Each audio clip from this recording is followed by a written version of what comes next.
ద్వారక ఈ పేరు వినగానే మనకు గుర్తొచ్చేది శ్రీకృష్ణుడు.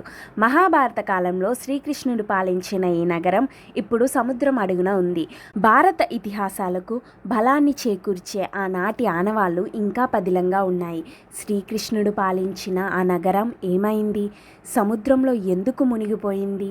అసలు ఆ రోజు ఏం జరిగిందో మనం ఇప్పుడు తెలుసుకుందాం. హిందువులు పవిత్రంగా భావించే చార్ ధాముల్లో ద్వారక ఒకటి. ద్వారక అంటే ద్వారాలు కలది అని అర్థం. వేదవ్యాసుడు రాసిన మహాభారత కావ్యంలో ద్వారకా నగరాన్ని ద్వారావతిగా పేర్కొన్నారు. ఈ నగరం గుజరాత్లోని పశ్చిమ తీరంలో ఉంది. శ్రీకృష్ణుడు మధురాలో కంసుణ్ణి సంహరించాడు. దీంతో మగధ రాజైన జరాసంధుడు మధురాపై అనేక దండయాత్రలు చేశాడు. అప్పుడు శ్రీకృష్ణుడు తనతో ఉన్న యాదవులను ద్వారకాకు తరలించాడు. అనంతరం సముద్ర గర్భంలోని దీవుల సమూహాన్ని కలిపి అద్భుతమైన ద్వారకా నగరాన్ని నిర్మించారు. ద్వారకా నగరం సంయుక్త రాజ్య సమాహారంగా ఉండేదని పురాణాలు చెప్తున్నాయి. అందకులు, వృష్టులు, భోజులు ఇందులో భాగస్వాములు. గోమతి నదీ తీరంలో ప్రణాళికబద్ధంగా ద్వారకా నగరాన్ని నిర్మించారు. నివాస ప్రదేశాలు, వ్యాపార ప్రదేశాలు, సంతలు, రాజభవనాలు, అనేక ప్రజాప్రయోగ ప్రదేశాలతో ద్వారక నిర్మితమైంది. రాజ్యసభ మండపం పేరు సుధర్మ సభ. ఇక్కడ రాజు ప్రజలతో సమావేశం జరిపేవారు. అందమైన కట్టడాలతోనే కాదు, ప్రకృతి సోయగాల్లో ఈ నగరం స్వర్గాన్ని తలపించేది. సముద్ర తీరంతో ఈ ప్రాంతం ఆహ్లాదకరంగా ఉండేది.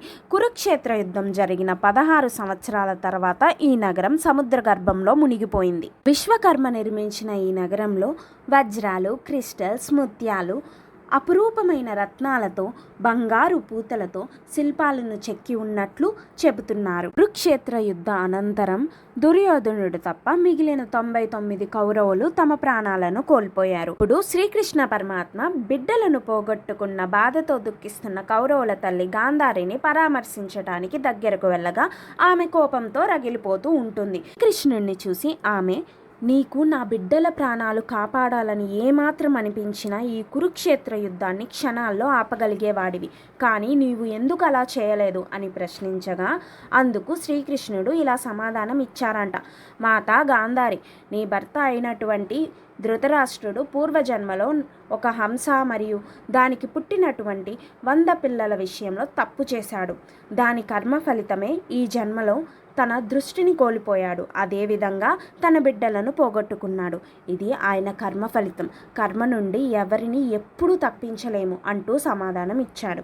అందుకు మరింత ఆగ్రహానికి గురైన గాంధారీదేవి, నా భర్త అంటే తప్పు చేశారు, అది ఆయన కర్మ, మరి ఏ పాపము ఎరుగని నాకెందుకు ఇంత పెద్ద శిక్ష అంటూ, నీవు నాలాగే కన్నుల ముందర నీ పిల్లలను కోల్పోయే పరిస్థితి వస్తుంది. నీ యాదవ జాతి మొత్తం నీతోటే అంతమైపోవాలి అంటూ శపించింది.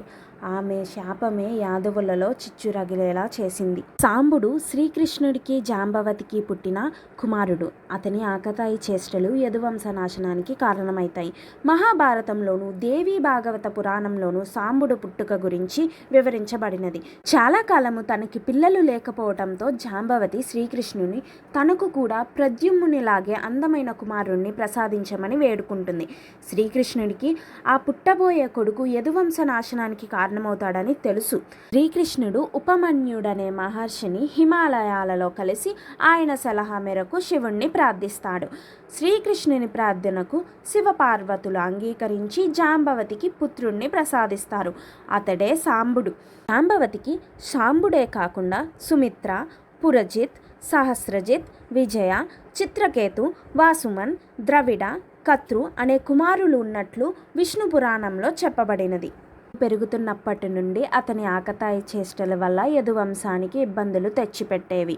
దుర్యోధనుని కూతురు లక్ష్మణ స్వయంవరం విషయం, ఆవిడ అందం గురించి విన్న సాంబుడు స్వయంవరానికి వెళ్ళి ఆవిడను పెళ్లి చేసుకోవాలని ఎత్తుకు వస్తాడు.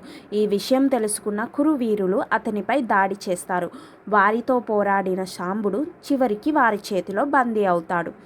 వారు సాంబుడిని ఖైదీ చేస్తారు. ఆ తర్వాత లక్ష్మణకు మళ్ళా స్వయంవరం ఏర్పాటు చేస్తారు. కానీ ఇతర రాజకుమారులు ఎవ్వరూ లక్ష్మణను వివాహమాడడానికి ముందుకు రారు.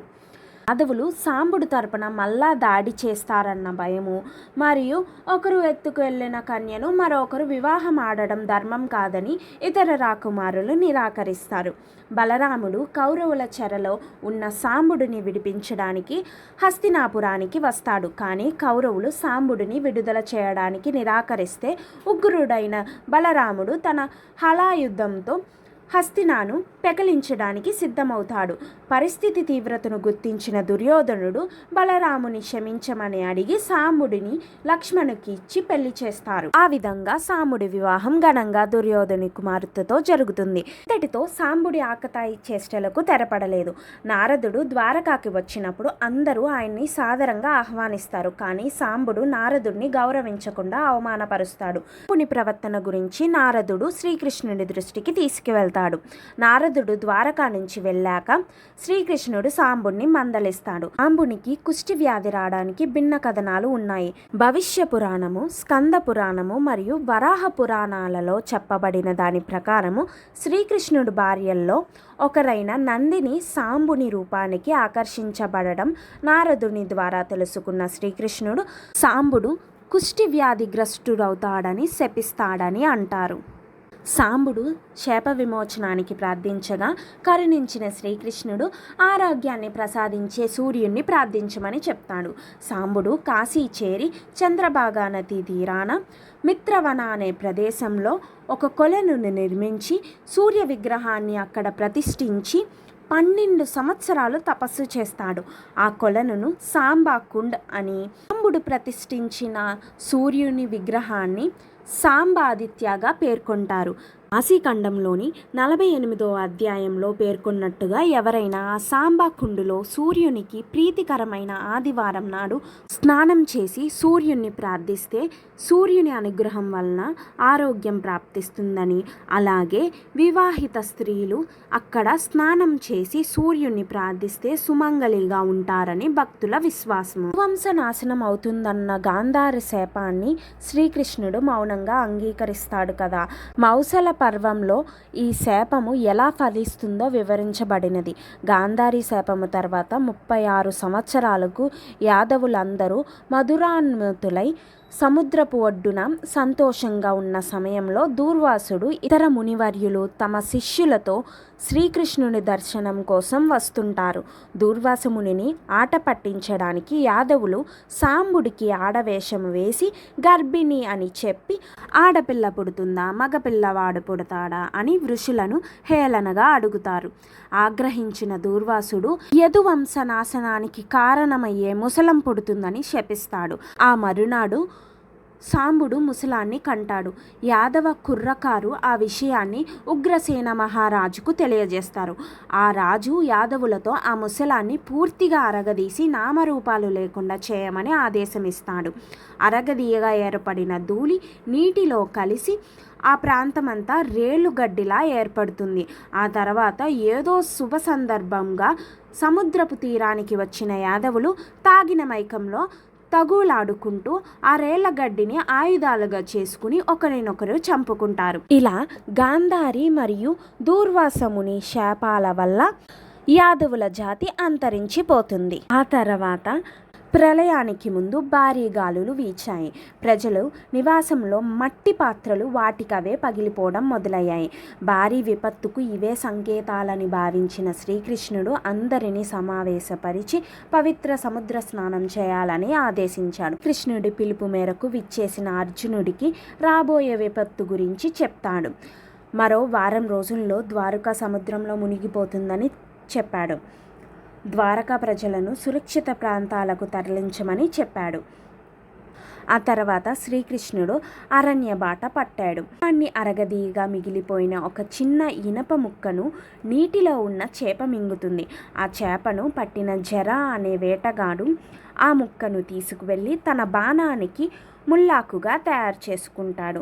చెట్టు కింద విశ్రాంతి తీసుకుంటున్న శ్రీకృష్ణుని కాలి బొటని వేలును చూసి ఆ వేటగానికి ఒక లేడి కన్నులాగా కనిపించి బాణాన్ని వదిలితే ఆ బాణం బొటని వేలుకు తగిలి శ్రీకృష్ణుడు అవతారాన్ని చాలిస్తాడు. బలరాముడు యాగం ద్వారా దేహాన్ని త్యజించాడు. దీంతో అర్జునుడు శ్రీకృష్ణుడు బలరాములతో సహా యాదవులందరికీ అంత్యక్రియలు నిర్వహించి ద్వారకా ప్రజలను, సంపదను వాహనాల్లోకి ఎక్కించి సురక్షిత ప్రాంతాలకు తరలించాడు. వారంతా ఆ నగరాన్ని దాటగానే సముద్రుడు ఉగ్రరూపం దాల్చాడు.